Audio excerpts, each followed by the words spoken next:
പിതാവിൻ്റെയും പുത്രൻ്റെയും പരിശുദ്ധാത്മാവിൻ്റെയും നാമത്തിൽ ആമേൻ. കർത്താവായ ദൈവമേ, അങ്ങേ സ്തുതിക്കുന്നു, വാഴ്ത്തുന്നു. പരിശുദ്ധാത്മാവായ ദൈവമേ, അങ്ങേ സ്തുതിക്കുന്നു, വാഴ്ത്തുന്നു. പരിശുദ്ധാത്മാവായ ദൈവമേ, ഞങ്ങളിൽ വന്ന് നിറയണമേ. വിട്ടുപിരിയാതെ വണ്ണം ഞങ്ങളെ അവിടുത്തെ സ്നേഹക്കതിരിനാൽ നിറയ്ക്കണമേ. ഈശോപ്പ, അങ്ങേ സ്തുതിക്കുന്നു, വാഴ്ത്തുന്നു, ആരാധിക്കുന്നു. കർത്താവായ യേശുവേ, ഒരു ദിവസം കൂടി ഞങ്ങൾക്ക് അനുഗ്രഹിക്കുകയും ഞങ്ങൾക്ക് ആവശ്യമായ ഭൗതിക നന്മകളും കൃപകളും തന്നതിനെ മഹത്വപ്പെടുത്തുന്നപ്പാ.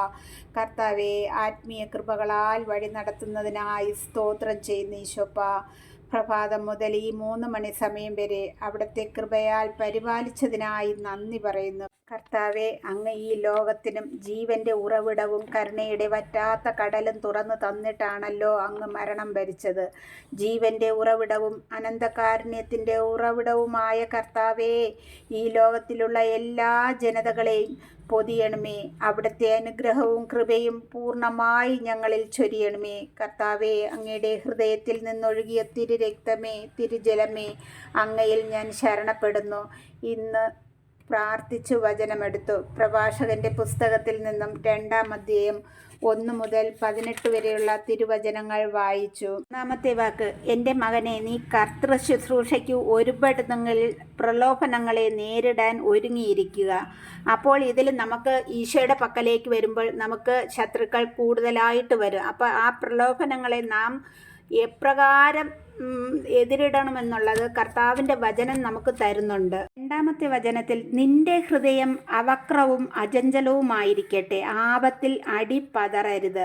നമ്മുടെ ഹൃദയത്തെ വക്രത നിറഞ്ഞതോ ഹൃദയം ദുഷ്ടത നിറഞ്ഞ ഹൃദയമോ ആക്കരുത് എന്നാണ് ദൈവവചനം നമ്മളോട് പറയുന്നത്. ആപത്ത് വരുമ്പോൾ തളർന്ന് പതറിപ്പോകാതെ നമ്മൾ ആ ഈശോയോട് ചേർന്ന് നിൽക്കണം.